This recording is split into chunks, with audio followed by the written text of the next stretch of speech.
Hello guys, कैसे हैं आप दोस्तों। जैसे कि आप लोग देख रहे हैं, यहाँ पास एक बोर्ड है जिसमें 6 स्विच है, 2 5 पिन सॉकेट, एक बल्ब होल्डर और एक इंडिकेटर है। इसमें जो कनेक्शन आप देख सकते हैं हो रखा है, आपको सिंपल समझाएंगे, तरीके समझाएंगे जिससे आप आसानी से समझ जाएंगे। आपको ज़्यादा टाइम देने की ज़रूरत नहीं पड़ेगी दोस्तों।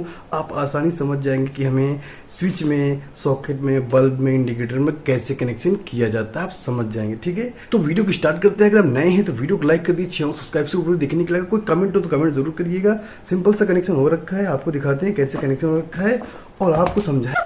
देख सकते हैं ये इसका बैक साइड है, तो यहाँ पर आप देख सकते हैं ब्लैक हमारी न्यूट्रल है और ब्लू हमारी फेज है। ठीक है, न्यूट्रल और फेज हमने वायर ली है। अर्थिंग हमने यहाँ पर नहीं लिया क्योंकि यहाँ पर जो सॉकेट में आपका अर्थिंग वाला ऑप्शन है, देखिए यहाँ पर ब्लॉक है, तो हमने यहाँ पर नहीं लिया। अगर आपके सॉकेट में है तो आपको अर्थिंग लगाना बहुत ही जरूरी है। ठीक है, आप उसको लगाइएगा जरूर। सिंपल सा कनेक्शन एक दूसरे से कनेक्ट करके आप निकाल के भी प्लग में लगा सकते हैं, अपने बोर्ड में लगा सकते हैं। ठीक है, तो चलिए कनेक्शन जानते हैं कैसे हुआ है। ठीक है, तो ये हमारी फेज वायर। सबसे पहले हमने फेज वायर जो ली है इंडिकेटर की एक पॉइंट पे ली है।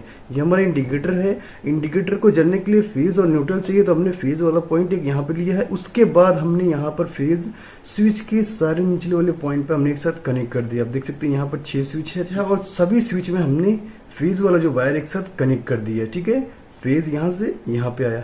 उसके बाद हमने यहाँ पर न्यूट्रल कनेक्शन किया है इंडिकेटर में, और उसके बाद जहां पे न्यूट्रल की जरूरत है, जैसे एक बल्ब में न्यूट्रल की जरूरत है, इस सॉकेट में जरूरत है और इस सॉकेट में जरूरत है, तो जहां पे न्यूट्रल की जरूरत है हमने वहां पर न्यूट्रल का कनेक्शन कर दिया। ठीक है, और उसके बाद जब आप जानते हैं जो सॉकेट होता है उसमें जो फेज वाला पॉइंट होता है हमेशा राइट साइड होता है। जब आप इसे सीधा करेंगे, आप देख सकते हैं जब आप सीधा करेंगे तो ये राइट साइड में हमेशा फेज लाइन होती है। ठीक है, तो ये हमारी फेज लाइन हो गई और ये इधर हो गई लाइन फेज, और ये न्यूट्रल हो गई, तो ये भी न्यूट्रल हो गई। ठीक है, एन, एल और अर्थिंग।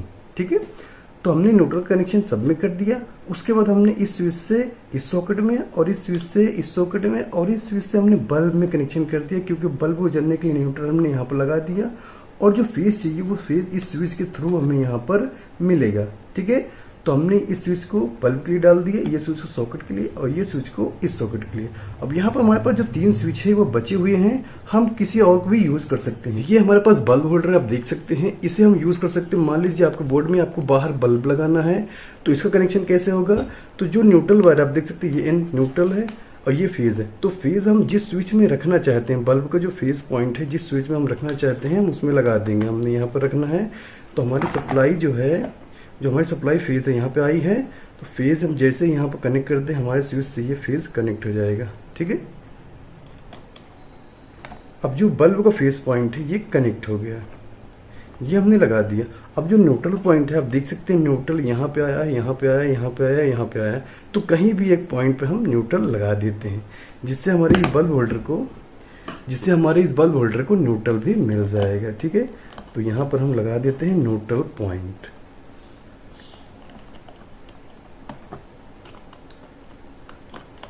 ठीक है, तो ये हमने न्यूट्रल भी लगा दिया। इसी तरह प्रकार जो स्विच हमारे खाली हैं, हम इसे फैन लगा सकते हैं, एलईडी ट्यूब लाइट लगा सकते हैं, कुछ भी लगा सकते हैं। तो फेज वाला पॉइंट यहाँ पे लगाएंगे, न्यूट्रल आप कहीं से भी ले सकते हैं, जैसे हमने इसको लिया है, यानी इसका कनेक्शन किया है। ठीक है, तो इस तरह बाहर भी कनेक्शन कर सकते हैं। आपको समझ में आ गया होगा कनेक्शन कैसे किया जाता है। सबसे पहले इंडिकेटर में अगर यहाँ पर फ्यूज होता तो फ्यूज में, उसके बाद इंडिकेटर में, इंडिकेटर से स्विच में, स्विच के बाद फिर सॉकेट में। ठीक है, तो आपको कनेक्शन समझ में आ गया हो कैसे कनेक्शन किया हुआ है। सबसे पहले फेज इंडिकेटर में, फिर स्विच में, उसके बाद हमने न्यूट्रल इंडिकेटर में, फिर सभी जगह पर न्यूट्रल जहाँ पर ज़रूरत थी। उसके बाद हमने इस स्विच से सॉकेट में, इस स्विच से सॉकेट में, इस स्विच से बल्ब में, और जो हमने एक्स्ट्रा बल्ब लगाया है फेज हमने यहाँ पर लगाया और न्यूट्रल हमने यहाँ पर लगाया। हमारा कनेक्शन कंप्लीट हो गया। इसको हम टेम्परेरी चेक कर लेते हैं, तो इसको हम सीधा करते हैं। हमारी ये वायर है, अब ये टेम्परेरी है और ये हमारा बल्ब होल्डर जो अलग से हमने लगाया है। ठीक है, तो ये हमारे पास एक्सटेंशन बोर्ड है, यहाँ पर स्विच बंद है, ये हम फेज लगा देते हैं, हमने न्यूट्रल लगा दिया। ठीक है, हमने यहाँ पर कनेक्शन कर दिया। स्विच को ऑन करते हैं, आप देख सकते हैं इंडिकेटर हमारा जल गया, यहाँ पर बल्ब भी हमारा जल रहा है, लाइट बंद करके दी। तो आप देख सकते हैं हमारा बल्ब जल रहा है, हमारा इंडिकेटर भी यहाँ पर जल रहा है, यानी कि लाइट आ रही है। इसको अब चेक कर लेते हैं, बहुत सिंपल है। ये जो हमारा बल्ब है बाहर जो लगा हुआ है, हमने यहाँ पर इस स्विच से कनेक्ट किया था, सॉरी इस स्विच से। आप देख सकते हैं जैसे हम इस स्विच को ऑन ऑफ कर सकते हैं यहाँ पर आसानी से। तो आप यहाँ पर फैन लगा सकते हैं, एलईडी लगा सकते हैं, ट्यूबलाइट लगा सकते हैं, जो भी आप लगाना चाहें आप लगा सकते हैं इसके तरह। ठीक है, अब सॉकेट में भी कनेक्शन हुआ है तो सॉकेट का भी चेक कर लेते हैं। जैसे हमें लगे आप देख सकते हैं इसका ये स्विच नहीं है, सॉरी ये स्विच है, ये स्विच है, आप देख सकते हैं ऑन ऑफ हो रहा है आसानी से। ठीक है, और इस सॉकेट में भी लगाते हैं, आप देख सकते हैं ये इसका स्विच है, ऑन ऑफ हो रहा है, काफ़ी अच्छे से वर्क कर रहा है। ठीक है, आप देख सकते हैं। और ये हमारा होल्डर है, इसको भी हम चेक कर लेते हैं। तो आप देख सकते हैं ये जल रहा है, इसका ये स्विच है, ऑन ऑफ हो रहा है, काफ़ी अच्छे से वर्क कर रहा है। ठीक है, तो दोस्तों आपको समझ में आ गया होगा कि बोर्ड में कनेक्शन कैसे किया जाता है, स्विच, सॉकेट, बल्ब, इंडिकेटर में कैसे कनेक्शन किया जाता है।